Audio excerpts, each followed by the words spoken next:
Good morning, everyone, and welcome to the Ankerstar Wealth Morning Show. I'm your host, Allison Ankerstar, and today we'll be talking about mortgage rates, Apple stock, and Elon Musk's take on interest rates. But before we begin, as a reminder, this is a financial education presentation and should not be considered as personal financial advice. Full disclaimer information is available at ankerstarwealth.com.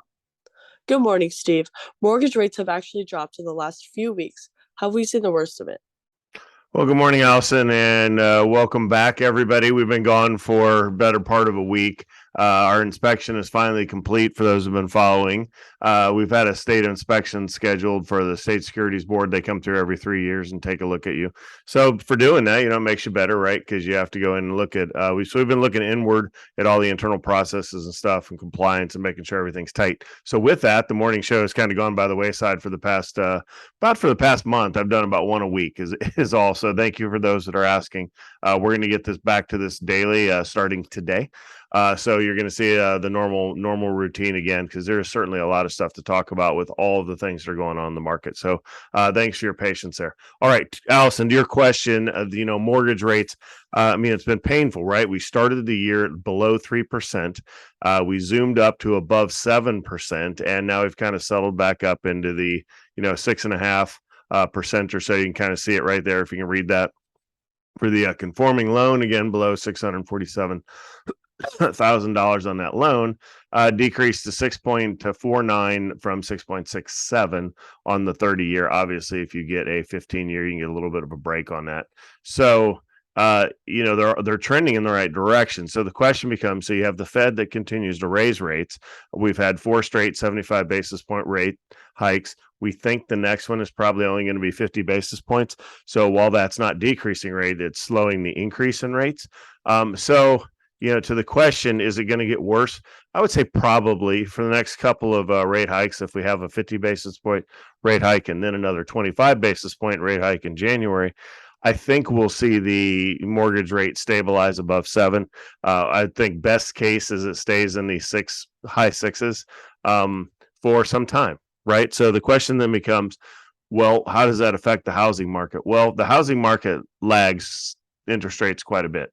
So because people aren't really forced to sell right away. Now, over time, they are, right? Because life goes on. They need to move for jobs, family, personal reasons, whatever people need to move for. This year has been kind of let's not list the house right now because houses are, more expensive with the interest rates being higher. So that doesn't last forever. So I think we haven't really seen the drop in house prices, but I think we will going on into 2023, if you will. So I talked to folks about, should I buy or sell a house right now? I would say wait. If you're a seller, you might consider selling sooner than later. But if you're a buyer, certainly wait till early next year, probably the main buying season. That May through August of next year, that summer move season. I think that if you're a buyer, you're going to see house prices lower than they are right now. So kind of a wait and see mentality, even though mortgage rates will probably continue to creep up. So, that's my take on where we are. I think they can go higher, but probably not much higher from here. Next, Apple stock has been hit hard in the past few weeks. Is Apple a buy, sell, or hold? Well, Apple's been challenged in the past couple of weeks. Couple things, supply chain from China. China's been all over the news. It was reopening there, and that was like great news for everybody. And then all of a sudden, it's like not reopening, and then it was the more lockdowns to follow. So that obviously affects several major U.S. firms, Apple being one of them from a supply chain standpoint. Also, iPhone 14 sales have been good. They're backlogged. If you try to get one, it's going to take a little while before it can actually get to you. But so there's some good things going on with Apple, but there's negatives out there too. And if you follow Elon Musk and his refound love of Twitter, his new baby, if you will. He's all over Apple stock on the Apple store and how much they're shaving off. He's calling out Apple on a lot of their business practices, which, every time, if you get Elon Musk targeting you, obviously a lot of people are listening to him. So that's kind of hitting the stock. So when you look at where we are with the 3-year chart, here's the depth of COVID, if you will, back in March of 2020 down at $57. Well, we're at 141. So almost 3x that, or 2.5 times that right now. So that's over the course of a 2.5 year period. Again, if you just look at from a 1 year period, went from 180 all the way down to 141. So the question becomes is it a buy, sell, or hold? This is the 1 year chart, which I think is a little more informative. The low of the year was back here in mid-June, $130. We're at 141 now. When you look at the fundamentals and the other stats, it's down 20% on the year. There's a little bit of a dividend. When you look at the PE ratio is 23, which again is just cheap in the tech world. It's cheap in the luxury world. Apple fishes in both those ponds, if you will. So there's a lot to like here. A lot of us have a lot of Apple stock. It's the number one holding in the book. It's a clear hold. You wouldn't want to sell any here. But for those that don't have it or are looking to increase their position, should you buy now? I would say I think you probably need to wait. When you look at the sell-offs in Apple, they've been steep, right? So you don't know where the bottom is. This is the roller coaster analogy. It's on the way down. I mean, the past couple of days it's gone from 151 to 141, but there's no real sign of where the bottom is.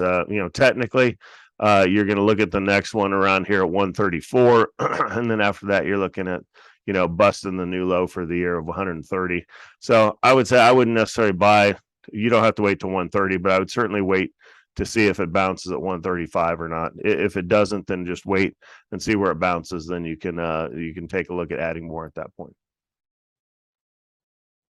Last, Elon Musk has been saying that the Feds need to cut interest rates to avoid a severe recession.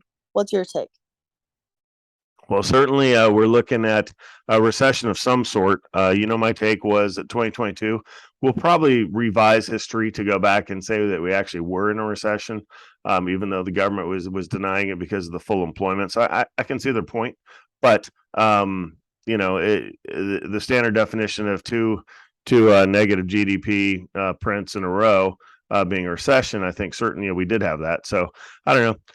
But the question isn't where were we, it's where we're going, and not only the how much we've raised rates, but the rate at which we've raised rates has been significant. So he's actually calling for a rate cut. Most of us are just hoping that the Fed slows down and then stops. So if you think, okay, slow down would be like one, that'd be do that first, and then second would be stop.